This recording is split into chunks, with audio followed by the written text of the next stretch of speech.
नमस्कार, आप सबका स्वागत है हमारे चैनल नेक्स्ट 9 न्यूज पर। मेरा नाम है दीपक गुप्ता। राजस्थान की सियासी सत्ता में अब हर एक विधायक, जी हां, जो पहले गहलोत के समर्थन में भी था, वो अब पायलट के समर्थन में यही ऐलानबाजी कर रहा है कि पायलट को जल्द से जल्द मुख्यमंत्री बना दिया जाए।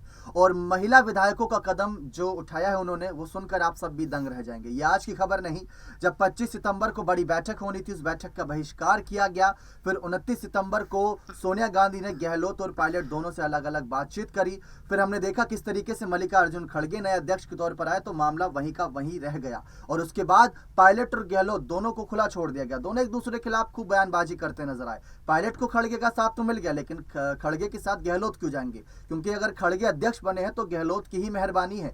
गहलोत ने पद छोड़ा तभी तो खड़गे अध्यक्ष बने ना। लेकिन इन सब के बीच आती है महिला विधायकों के इस्तीफे वापस लेने की खबर। आप सभी को जानकारी दे दें कि एक एक करके जब विधायकों ने अपना इस्तीफा सौंपा था, सीपी जोशी के घर जाकर 12 विधायक की संख्या वो बताई गई थी। लेकिन प्रीति शक्तावत थी जिन्होंने अपना इस्तीफा वापस लेने की मांग की थी। जी हां, वो इस्तीफा वापस लेने के लिए तैयार थी। उन्होंने ये भी कहा था कि उस दिन हमें अंधेरे में रखा गया था। शांति धारीवाल, महेश जोशी और धर्मेंद्र राठौड़ पर आरोप लगाते हुए ये बात कही गई थी कि कहीं ना कहीं इन मंत्रियों ने हमें अंधेरे में रखा, हमें पता ही नहीं था कि हम अपने इस्तीफे पत्र पर हस्ताक्षर कर रहे हैं, यानी साइन कर रहे हैं। और बाद में हमें जब पता चला कि पायलट के खिलाफ ये सब साजिश रची गई तो हम उसके खिलाफ थे। प्रीति का ये बयान था। और उसके बाद दिव्या मदेरणा की अगर बात करें, दिव्या मदेरणा ने भी इन 3 मंत्रियों की पोल खोलते हुए ये बात कहा था कि पायलट के खिलाफ ये सब साजिश रच रहे हैं। तो ऐसे एक एक करके यहाँ पर कई सारे जो महिला विधायकी थी, उन्होंने यहाँ पर साफ बातें रखी कि पायलट के साथ नाइंसाफी हो रही है, पायलट के साथ धोखेबाजी हो रही है, और ये हम बिल्कुल भी सहन नहीं करेंगे। और ये हकीकत थी।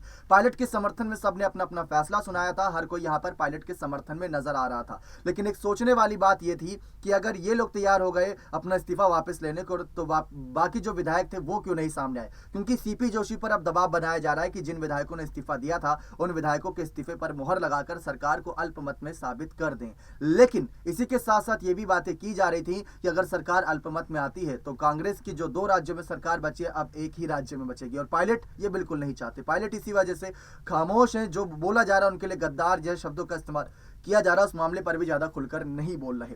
तो ये पूरा मामला है। जिस तरीके से देखा जा रहा है इस मामले को, अब आगे आने वाले वक्त में ये भी देखना दिलचस्प रहेगा कि कैसे सियासी घटनाक्रम बदलते हैं, कैसे पूरा माहौल बदलता है, कैसे इस मामले पर और भी विधायक सामने आकर अपना इस्तीफा वापस लेने की खबर रखते हैं। अगर ऐसा होता है तो समझ लीजिए सरकार तो गिरेगी नहीं, और ऊपर से पायलट का समर्थन भी मिलेगा। और 2023 राजस्थान चुनाव में हमें सीएम चेहरा, जो मुख्यमंत्री है अभी यहाँ पर अशोक गहलोत, वो चेहरा बदलकर यहाँ पर पायलट के रूप में देखने को मिल सकता है। अगर आप भी चाहते हैं सचिन पायलट को राजस्थान का सीएम बनाया जाए तो अपनी राय कमेंट सेक्शन में जरूर रखिएगा। बहुत बहुत धन्यवाद।